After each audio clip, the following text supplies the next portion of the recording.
Movie आपके रोंगटे खड़े कर देगी। इस मूवी की कहानी और इसमें दिखाए गए सीन्स को देखने के बाद आप खुद समझ जाएंगे कि आखिर इसे पब्लिक का इतना प्यार क्यों मिला, और साथ में ये सोचने पर मजबूर हो जाएंगे कि आखिर इसे ऑस्कर क्यों नहीं मिल पाया। तो विदाउट वेस्टिंग टाइम चलिए चलते हैं कहानी की तरफ। इस पूरी कहानी को 3 चैप्टर्स में दिखाया गया है। इसका फर्स्ट चैप्टर हमें 1918 का दिखाया गया, सेकंड चैप्टर 1933 का और थर्ड चैप्टर 1947 का।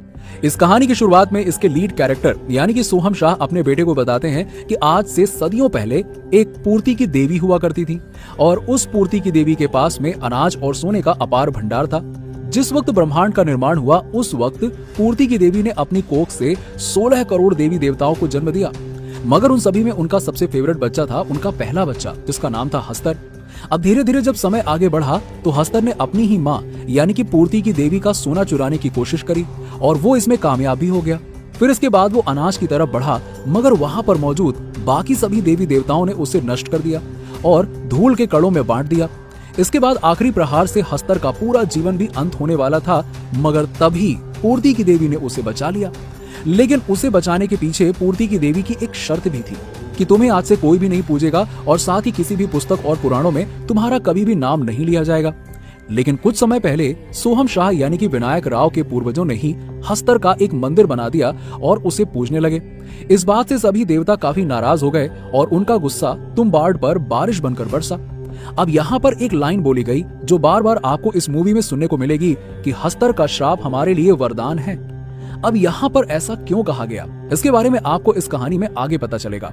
अब यहाँ से कहानी शिफ्ट होती है 1913 में, जहाँ पर हमें एक लेडी दिखाई जाती है जिसका नाम होता है ज्योति। यहाँ पर ये तुम्बाड़ में एक वाड़े में आती है। इस वाड़े का नाम होता है सरकार का वाड़ा। अब क्योंकि यहाँ पर सिर्फ एक पंडित ही जिंदा होता है जिसका नाम होता है सरकार, और यहाँ पर आकर वो उसे सेक्सुअल प्लेजर देती है। इसके पीछे उसका रीजन था कि वो उसे सोने की मुद्रा यानी कि सोने की अशर्फी देते। तो वहां पर सरकार उसे कहता है कि सोने की मुद्रा यूं ही नहीं मिलती बल्कि उसे कमाना पड़ता है। वहीं दूसरी ओर सीन शिफ्ट होता है ज्योति के दोनों बच्चों पर, जिनमें से बड़े बेटे का नाम होता है विनायक राव और छोटे बेटे का नाम होता है सदाशिव राव। अब ये दोनों ही बच्चे अपनी माँ का इंतजार कर रहे थे, क्योंकि वो रोज एक बार सरकार के वाड़े में जरूर जाया करती थी, लेकिन इस बार उसे आने में थोड़ा टाइम लग जाता है। तो यहाँ पर दोनों बच्चे आपस में बातें करते हैं कि आखिर बुढ़िया को खाना कौन देगा। अब इस कहानी में एक बुढ़िया है जिसको ये सभी अपनी दादी कहकर बुलाते हैं, लेकिन दरअसल ये इनकी दादी नहीं बल्कि सरकार की लकड़ नानी है।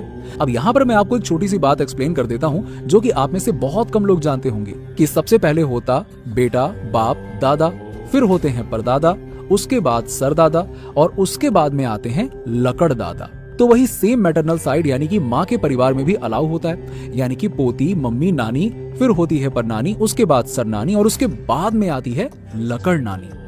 अब इस पूरे टाइमलाइन को देखते हुए हम ये पता लगा सकते हैं कि उस लकड़ नानी यानी कि उस बुढ़िया की एज करीबन 200 साल से भी ऊपर है, जिसका पूरा शरीर सड़ गल चुका है, मगर आज भी उसमें जान बाकी है।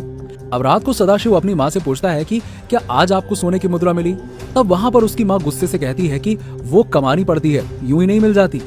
वहीं पर हमें नेक्स्ट सीन में दिखाया जाता है कि सरकार की डेथ हो चुकी है और उसका दाह संस्कार करने के बाद में यहाँ पर ज्योति कहती है कि हम अगले दिन पुणे के लिए निकलेंगे।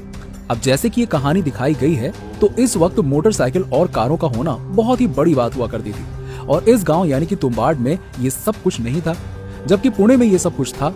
तो दोनों ही भाई इस बात से काफी एक्साइटेड थे कि अब हम यहाँ से पुणे के लिए शिफ्ट होने वाले हैं, मगर गलती से सदाशिव जिस पेड़ की टहनी पर बैठा हुआ था वो टूट जाती है और वहीं पर सदाशिव नीचे गिरकर घायल हो जाता है। उसकी माँ उसे वैद्य के पास लेकर जाने के लिए निकलती है। वहां पर विनायक कहता है कि अगर बुढ़िया को भूख लगी तो क्या करूंगा। तो उसकी माँ कहती है कि उसे कुछ बनाकर खिला देना, और अगर फिर भी वो चिल्लाए तो बोल देना सो जा दादी वरना हस्तर आ जाएगा। और उसके चले जाने के बाद में सेम वैसा ही होता है। थोड़ी ही देर में दादी खाने के लिए कराहने लगती है और बोलती है कि मुझे भूख लग रही है, मुझे खाना खिला दो। और जब विनायक राव उसके लिए कुछ खाना बनाने के लिए अपने घर में पड़े डब्बों को देखने लगता है तो उसी में से काफी सारा आटा उसके मुंह पर गिर जाता है। अब जैसा कि उसे खाना बनाना नहीं आता था तो वो सीधा पहुंच जाता है दादी की आवाज सुनते हुए उसके पीछे, क्योंकि दादी कह रही थी कि क्या तुझे खजाना चाहिए। अब यहाँ पर उसके मन में लालच था, इसीलिए वो लालच के पीछे उसके पास में पहुंच जाता है, जहाँ उसकी दादी बताती है कि सरकार के वाड़े में खजाना है। अब यहाँ पर विनायक उससे कुछ और पूछ पाता उससे पहले वो दादी उस पर हावी हो जाती है और उसे पकड़कर मारने लगती है और कहती है कि आज तो मैं तेरा गोश्त खाऊंगी। वहीं विनायक काफी कोशिश करता है कि उसे वो वर्ड याद आ जाए कि चुप कर दादी वरना अजगर आ जाएगा, चुप कर दादी वरना डमकर आ जाएगा, मगर वो वर्ड उसको याद नहीं आ पाता है। तो दादी कहती है कि क्या हुआ, भूल गया, नाम भूल गया, और वो उसे वापस खींचकर उसकी गर्दन काटने के लिए उसे अपने रूम में ले जाती है। मगर तभी फाइनली वो वर्ड याद आ जाता है और वो जोर से चिल्लाता है कि सो जा दादी वरना हस्तर आ जाएगा, और ये वर्डिंग सुनते ही दादी वहां पर सो जाती है। अब इस वक्त विनायक की माँ भी वहां पर पहुंच चुकी होती है। तो यहाँ पर वो अपनी माँ से पूछता है कि सदाशिव कहाँ है, क्या हुआ उसे, क्या वो जिंदा है। तब उसकी माँ बताती है कि वो मर गया और अब हमें यहाँ से निकलना है और हम ये गांव छोड़कर जा रहे हैं। और यहाँ से सुबह होते ही ये दोनों पानी की एक नाव में बैठकर सतारा की ओर निकल रहे होते हैं। तब वहाँ पर विनायक कहता है कि सरकार का वाड़ा तो हमारा हुआ ना, क्योंकि हमने इतने टाइम तक उनकी सेवा करी, तो इसके बदले में वो हमें ही मिलना चाहिए। और अगर सरकार का वाड़ा नहीं तो कम से कम उसका खजाना तो हमारा होना चाहिए। तो उसकी माँ, जिसने अभी अभी अपना एक बेटा खोया था, वो काफी गुस्से में कहती है कि लालची इंसान, तुझे चाहिए क्या, तुझे यही सोने की मुद्रा चाहिए ना, ले और अब इसे लेकर चुप रह। फिर भी विनायक अपनी माँ से कहता है कि हम उस बुढ़िया को खाना नहीं देंगे, काफी टाइम तक उसे भूखा रखेंगे तो वो बुढ़िया हमें बता देगी कि खजाना कहाँ पर है। मगर उस वक्त उसकी माँ ये बात जान चुकी थी कि लालच एक बहुत बुरी बला है, इसीलिए वो अपने बेटे को अपनी कसम दिलाकर बोलती है कि आज के बाद तू तुम्बाड़ कभी नहीं जाएगा, तुझे मेरी कसम। और इसी के साथ ही मूवी का पहला चैप्टर यहाँ पर खत्म हो जाता है। अब इसके बाद कहानी आगे बढ़ती है 15 साल बाद, जहां पर हमें टाइम लाइन दिखाई जाती है 1933 की। यहाँ पर विनायक राव फिर से अपने गांव तुम्बाड़ आया होता है, क्योंकि उसके मन में आज तक वो लालच था उस खजाने को पाने का, जिसके बारे में दादी हमेशा से जिक्र किया करती थी। और इसी वजह से वो सबसे पहले अपने ही घर में पहुंचता है। लेकिन यहाँ पहुंचने पर वो देखता है कि दादी के सीने में एक काफी बड़ा पेड़ उग चुका है, मगर आज भी वो दादी जिंदा है। अब 15 साल बीत गए हैं बिना कुछ खाए पिए, लेकिन आज भी उसका दिल धड़क रहा होता है। यहाँ पर विनायक उससे पूछता है कि दादी आखिर खजाना कहाँ पर पड़ा है। तो दादी उससे कहती है कि लालची तू मानेगा नहीं। तो विनायक दादी से कहता है कि अगर मैं उस खजाने को नहीं लूंगा तो मेरी जगह कोई और ले लेगा, तो क्यों ना हम वो खजाना आपस में बांट ले। तो दादी कहती है कि मुझे अब वो खजाना नहीं चाहिए, मेरे दिन अब पूरे हो चुके हैं। अगर तू मुझे कुछ खिला नहीं सकता है तो मुझे जान से मार दे, क्योंकि अब मैं और जीना नहीं चाहती। तो विनायक कहता है कि ठीक है, आप मुझे उस खजाने तक पहुंचाने का जरिया बता दीजिए, मैं आपको मुक्ति की ओर पहुंचा दूंगा। अब यहाँ पर उसकी दादी बताती है कि आज से कई साल पहले की बात है, जब मैं कुएं में उतरने में सबसे तेज हुआ करती थी। तो इस बात से विनायक को पता चल जाता है कि खजाना किसी कुएं में है, और फिर वो उस कुएं को ढूंढने में लग जाता है। और 3 महीने की कड़ी मेहनत के बाद फाइनली वो कुआं उसे मिल जाता है, और साथ ही उसमें उतरना कैसे है ये भी उसे पता चल जाता है। मगर अंदर से सोना निकालना कैसे है ये उसे इस वक्त भी पता नहीं होता है। इसलिए वो वापस आकर अपनी दादी को पूछता है और दादी उसे वो राज बता देती है। और इसी के साथ वहां पर विनायक राव अपना वादा पूरा करता है, उसे जलाकर मुक्ति दे देता है और सोने की मुद्रा लेकर वापस अपने गांव पहुंचता है। अब यहाँ वो देखता है कि उसकी बीवी ने एक छोटा सा आटे का काम शुरू किया हुआ है। यहाँ पर वो अनाज को पीस कर अपना गुजर बसर कर रही होती है। अब इस वक्त विनायक उस पर काफी गुस्सा होता है और उसे कहता है कि अब मैं तुझे रानी बना दूंगा, क्योंकि अब हमारे दिन बदलने वाले हैं और हमारे पास अब काफी पैसा आने वाला है। अब अगले दिन विनायक अपनी हालत पूरी तरीके से ठीक करके अपने मुनीम, जिसका नाम होता है राघव, उसके पास में जाता है। तो ये वही मुनीम होता है जिसका कभी किसी टाइम पर कर्ज हुआ करता था, वो भी 38 रुपए। अब यहाँ विनायक मुनीम से कहता है कि मेरे पास में एक स्वर्ण मुद्रा है, इसका कितना दाम होगा। तो वहां पर वो मुनीम उसे बताता है कि मुद्रा की कीमत 100 रुपए होगी। और इसी के साथ साथ विनायक का 38 रुपए का कर्ज भी चुक जाता है और बचे हुए 62 रुपए एक्स्ट्रा भी मिल जाते हैं। अब वो कहता है कि मेरे पास ऐसे 3 और हैं, खरीदना चाहोगे। और इसी तरीके से दिन बदलते जाते हैं और विनायक काफी बार तुम्बाड़ जाकर वहां से कुछ सोने की मुद्रा लेकर आता है। कई बार तो मुद्रा 8-10 से भी ज्यादा होती है, लेकिन किसी वक्त सिर्फ 2 भी होती है। तो हर बार मुनीम मुझसे पूछता है कि आखिर तुम ये सब लाते कहाँ से हो, कहीं ये चोरी का माल तो नहीं है। तो विनायक कहता है कि आपको इससे क्या, मैं कहाँ से लाता हूँ कहाँ से नहीं लाता हूँ, ये मेरे पुश्तैनी आभूषण है, बस चोरी के नहीं है। और ये धीरे धीरे करके विनायक के पास काफी अच्छा घर हो जाता है और इसी के साथ ही उसकी कामुकता भी बढ़ती जाती है। अब एक दिन राघव मार्केट में जा रहा होता है तो उसे एक पुलिस वाला, जिसका नाम होता है सार्जेंट कपूर, वो राघव से कहता है कि तुमने मुझसे जो ओपीएम के लिए जगह मांगी थी, अगर मेरा यहाँ से ट्रांसफर नहीं होता तो मैं तुम्हारा वो काम करवा देता। गाइस, ओपीएम का मतलब होता है ऑफिस पर्सनल मैनेजमेंट, जिसके लिए राघव ने कपूर को अर्जी लगाई थी। लेकिन कपूर के पास में ट्रांसफर के लिए सिर्फ 1 महीना ही बचा है। तो राघव विनायक के घर पहुंचता है और उसे कहता है कि क्यों ना तुम मुझे अपना पार्टनर बना लो, इससे रिस्क भी कम हो जाएगा और साथ ही मैं तुम्हारे पैसे का ख्याल भी रख पाऊंगा, क्योंकि तुम तो उसे मैनेज नहीं कर पाते होगे। तो विनायक कहता है कि मैं अपना काम खुद संभाल लूंगा, आप अपना काम देखिए। और ऐसे करते करते काफी दिन बीत जाते हैं और अब कपूर के ट्रांसफर में सिर्फ 7 दिन बचे होते हैं। तो राघव सोचता है कि क्यों ना मैं तुम्बाड़ जाने से पहले विनायक राय को यही सतारा में रोक दूं और मैं खुद जाकर वहां से उसका खजाने को निकालने की कोशिश करूं। इसीलिए वो अपने गांव की एक वैश्या को 50 रुपए में खरीदता है और लाकर विनायक राव को दे देता है, ताकि वो 2 दिन उसके साथ में बिजी रह सके और इन्हीं 2 दिनों के अंदर वो तुम्बाड़ जाकर खजाना लूट सके।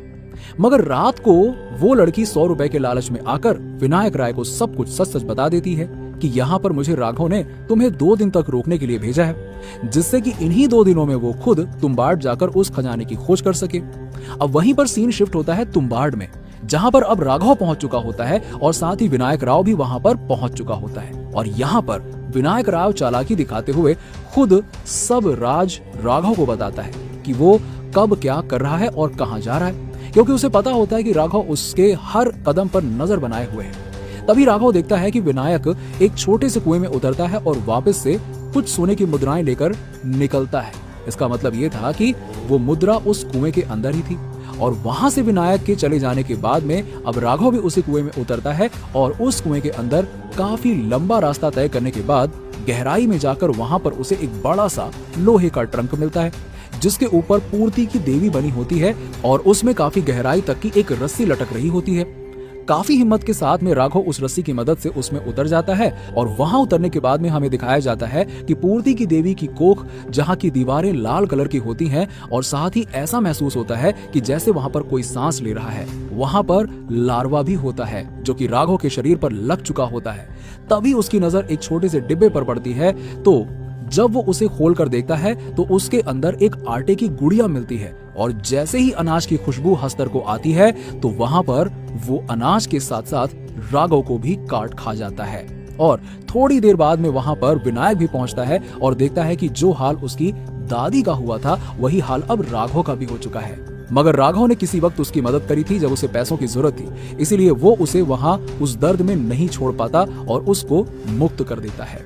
अब यहाँ पर वही चीज सामने आती है जो कि मैंने आपको स्टार्टिंग में बताई थी कि हस्तर का श्राप हमारे लिए वरदान है। और वरदान क्यों है वो भी आपको एक्सप्लेन कर देता हूँ कि बेसिकली कभी भी इंसान अमर नहीं हो सकता, मगर हस्तर का ये श्राप था कि जो भी इंसान उसके संपर्क में आएगा, जिसको वो काट लेगा, तो वो हमेशा के लिए अमर हो जाएगा। मगर अमर होने के साथ साथ एक प्रॉब्लम ये भी थी कि उसका पूरा शरीर सड़गल जाएगा। हालांकि उस इंसान को पता तो होगा कि सोने की मुद्रा कहाँ और कैसे मिलती है, ये बात एक वरदान जरूर है, मगर ऐसी कष्टदायक जिंदगी कौन पाना चाहता है। और अब धीरे धीरे समय आगे बढ़ता है और यहाँ से कहानी पहुंचती है इसके 3rd चैप्टर में, जहां पर हमें समय बताया जाता है 1947। अब इस वक्त विनायक राव के 3 बच्चे भी हो चुके होते हैं, 2 लड़कियां जो कि जुड़वा होती हैं और एक बेटा जिसका नाम होता है पांडुरंग, जो ठीक से चल नहीं पाता और एक पैर से अपाहिज है। मगर फिर भी विनायक राव उसे कुएं में उतरकर सोने की मुद्रा लाने की रोज की प्रैक्टिस कराता है, जहां पर रोज पांडुरंग अपने नंबर्स काउंट करता था कि आज उसने कितनी मुद्राएं ली और कितने टाइम के अंदर लाइन क्रॉस करी। और अब जैसे कि ये टाइम स्वतंत्रता सेनानियों का था, तो यहाँ पर गवर्नमेंट ने उस तुम्बाड़ के वाड़े को कम्प्लीटली सील कर देने या फिर उसे अपने अंडर कर लेने के सारे इंतजाम कर लिए थे। और जब ये बात विनायक राव को पता चलती है कि अब ये वाड़ा गवर्नमेंट के अंडर आने वाला है, तो वो वहां पर कैसे जाएगा और कैसे आखिरकार उस सोने की मुद्राओं को वापस लाएगा। और अब जैसे कि विनायक राव काफी बूढ़ा हो चुका है, तो उसके शरीर के अंदर ताकत भी खत्म हो रही थी और बार बार रस्सी से उतरने और चढ़ने की वजह से वो अब डिसाइड करता है कि वो अपने बेटे को वहां पर ले जाकर इस बात की ट्रेनिंग देगा। और इसी के साथ ही ये दोनों अपनी कार की मदद से सीधा तुम्बाड़ तक पहुंच जाते हैं। वहां पर पहुंचने के बाद में विनायक राव अपने बेटे को आटे की गुड़िया बनाना सिखाता है और कहता है इसमें पत्थर भी डाल दिया कर, क्योंकि वो हस्तर पत्थर भी चबा जाता है, इससे चोरी करने में थोड़ा ज्यादा टाइम मिल जाता है। मगर वो पांडुरंग एक छोटी सी आटे की गुड़िया अपने साथ भी ले आया था और जैसे ही वो उसे बाहर निकालता है तो उनके पीछे पड़ जाता है हस्तर। जैसे तैसे विनायक राव अपने बेटे को बचाने की कोशिश करता है और इसी बीच पांडुरंग उसके पीछे की पोटली खोलकर कुछ अशर्फियां अपने पास रख लेता है। और जब ऊपर आता है तो सबसे पहले तो विनायक राव उसे पीटता है, उसे थप्पड़ ही थप्पड़ लगाता है कि तू पागल हो गया क्या, अभी हम मर सकते थे। तुझे पता नहीं है कि मैंने मना किया था कि आटे को वहां पर नहीं लेकर जाना है, तो आखिर तू लेकर गया क्यों? तो पांडुरंग कहता है कि सॉरी बाबा, आगे से ऐसा नहीं होगा। अब घर आने पर जब अपनी पहली मुद्रा पांडुरंग अपनी माँ को दिखाता है तो उसकी माँ पूछती है कि तूने वहां पर क्या देखा और आखिर ये तुझे मिली कैसे? तो वो अपनी माँ को कहता है कि ये सब बाबा और मैं देख लेंगे, तू खाली घर संभाल आई। इसका मतलब ये था कि आज तक ये राज सिर्फ और सिर्फ विनायक राव ही जानता था कि वो किस तरीके से नीचे उस कुएं में जाकर उन मुद्राओं को इकट्ठा करता था। अब जैसे कि लालच और कामुकता इस पूरे परिवार की सदियों की पीढ़ियों में जुड़ी हुई थी, तो विनायक का बेटा पांडुरंग भी इसी कामुकता की वजह से उसी प्रोस्टिट्यूट के पास पहुंच जाता है और पहली कमाई यानी कि अपनी पहली सोने की मुद्रा उसे दे देता है। रात को जब विनायक राव उसके पास पहुंचता है तो वो उस सोने की मुद्रा को दिखाती है और कहती है कि ये मुझे पांडुरंग ने दी है। इस बात से तो विनायक राव का सर घूम जाता है और वो सीधे आकर पांडुरंग को कूटना पीटना शुरू कर देता है। वो उसे पटक पटक कर धोता है। लड़कियां चाहिए, मार खाएगा, बड़ा बनेगा, बाप की कॉपी करेगा, ले साले। अब एक तो वैसे ही ये वाड़ा सरकार के थ्रू जाने वाला है, अब मैं यहाँ पर वैसे भी नहीं जा सकता और तू लालची उस लड़की को पाना चाहता है, उसे गिफ्ट देना चाहता है। तेरे जैसा निकम्मा इंसान मैंने कहीं नहीं देखा। मगर जूते खाते वक्त भी पांडुरंग का लालची दिमाग आइडिया लगा रहा होता है और वो कहता है कि अगर कुछ ही टाइम में हम अगर ज्यादा पैसे कमा लें तो, क्योंकि हम एक एक करके उसे गुड़िया देते हैं, अगर क्या हो कि हम उसे बहुत सारी गुड़िया एक ही बार में दे दें तो वो खाने में बिजी हो जाएगा और हमारे पास में काफी सारा टाइम मिल जाएगा उन सोने की मुद्राओं को उठाकर वापस से यहाँ तक लाने के लिए। तो यहाँ पर विनायक राव सोचता है कि यार ये आइडिया मेरे पास में क्यों नहीं आया, और अगले ही दिन वो इस प्लानिंग को कंप्लीट करने के लिए अपनी बीवी को बोलकर काफी सारे आटे के पैकेट अपने साथ लेकर अपने बेटे के साथ वहां पहुंच जाता है और कुएं में जाने से पहले चारों तरफ वो आटे से एक बड़ा सा घेरा बना देता है। अंदर पहुंचकर जैसे ही वहां पर विनायक राव एक ही जगह दो गुड़िया निकालता है तो वहां पर हस्तर के भी एक ही जगह दो रूप हो जाते हैं और वहीं दूसरे थैले में से पांडुरंग बाकी सारी गुड़िया निकालता है तो जितने गुड़ियाएं होती हैं उतनी ही ज्यादा हस्तर बढ़ जाते हैं और ये देखकर तो विनायक राव की आंखें फटी की फटी रह जाती हैं। मगर उनके इर्द गिर्द जो आटे का घेरा था उसकी वजह से वो हस्तर उस घेरे में नहीं आ सकता था। अब यहाँ पर एक चीज मैं आपको एक्सप्लेन कर देना चाहता हूँ कि जब हस्तर ने पूर्ति की देवी यानी कि अपनी माँ से सारा सोना लेने के बाद जब वो अनाज वहां से ले जाने वाला था तो सारे के सारे देवताओं ने उसे भस्म कर दिया था। तो पूर्ति की देवी की यही शर्त थी कि वो अनाज को कभी नहीं छू पाएगा। इसका मतलब ये था कि घेरा जो बनाया गया है वो उसे पार नहीं कर सकता। लेकिन जब इंसान के द्वारा अगर उसे अनाज दिया जाता है तो इसका मतलब ये है कि हस्तर खुद उनसे वो अनाज छीन नहीं रहा है बल्कि इंसान खुद लाकर उसे वो दे रहा है। तो वो 10 जन्मों का भूखा हस्तर उसे खाने से पीछे क्यों हटेगा? और इतने सारे हस्तरों को वहां पर देखकर पांडुरंग तो बिल्कुल बेहोश सा हो जाता है। और अब काफी रात हो चुकी थी जब विनायक और उसका बेटा पांडुरंग उसी घेरे के अंदर थे और इंतजार कर रहे थे कि जैसे जैसे गुड़िया खत्म हो वैसे वैसे हस्तरों की संख्या भी कम हो। मगर फाइनली उनके पास में एक और बड़ी सी गुड़िया पड़ी हुई थी। अब इसका मतलब ये था कि अगर एक गुड़िया मौजूद है तो एक हस्तर भी अभी मौजूद है। तो यहाँ पर विनायक राव खुद को सैक्रिफाइस करने के अलावा और कुछ सोच ही नहीं पाता और वो उसी एक बड़ी सी गुड़िया से काफी सारी छोटी छोटी गुड़िया बनाकर अपनी पूरी बॉडी पर बांध लेता है और उसका बेटा पांडुरंग उसे देखकर रोता भी है और कहता है कि बाबा आप ये क्या कर रहे हो। मगर अपने बेटे की जान बचाने के लिए विनायक राव को यही रास्ता समझ में आता है और अब वो खुद इस घेरे से बाहर निकल जाता है और जैसे ही वहां से बाहर निकलता है तो कई सारे हस्तर उसके पीछे पड़ जाते हैं। मगर जैसे कि आटे के घेरे की शर्त थी, कभी भी अनाज को हस्तर पार नहीं कर पाएगा। तो जैसे ही वो हस्तर बाहर ट्रंक वाले घेरे पर टच होता है जो विनायक राव ने जाने से पहले बनाया था, तो वो सभी वहां से भस्म हो जाते हैं और फाइनली एक ऐसा मोमेंट आता है जिस वक्त तक सारे के सारे हस्तर मारे जाते हैं और यहाँ से अब पांडुरंग अपनी जान बचाकर उस पूरे ट्रंक से बाहर यानी कि देवी की कोख से बाहर आकर उस कुएं से निकल जाता है। मगर जब वो बाहर निकल कर देखता है तो उसे अपने पिता विनायक राव मिलते हैं जिनका भी अभी वही हश्र हो चुका था जो कि दादी और उस राघव का हुआ था। अब वहां पर विनायक अपने बेटे को सोने की मुद्राओं की एक पोटली देकर कहता है कि ले, तुझे यही चाहिए था ना, इसीलिए तू यहाँ तक आया था ना, ले जा इसे। लेकिन तभी पांडुरंग को अपने पिता की वही बात याद आती है कि हर हस्तर का श्राप हमारे लिए वरदान है, मगर उस वरदान की वजह से हम अमर तो हो जाएंगे लेकिन वो जिंदगी भी क्या जिंदगी जब पूरा शरीर ही सड़गल जाए। और इसी वजह से इस वक्त वो लालच यानी कि उन सोने की मुद्राओं को ना लेकर अपने पिता की मुक्ति के बारे में सोचकर उन्हें जला देता है और इसी के साथ ही ये मास्टरपीस मूवी यहीं पर खत्म हो जाती है। जैसा कि हमें इस मूवी में समझ में आता है कि लालच बुरी बला है।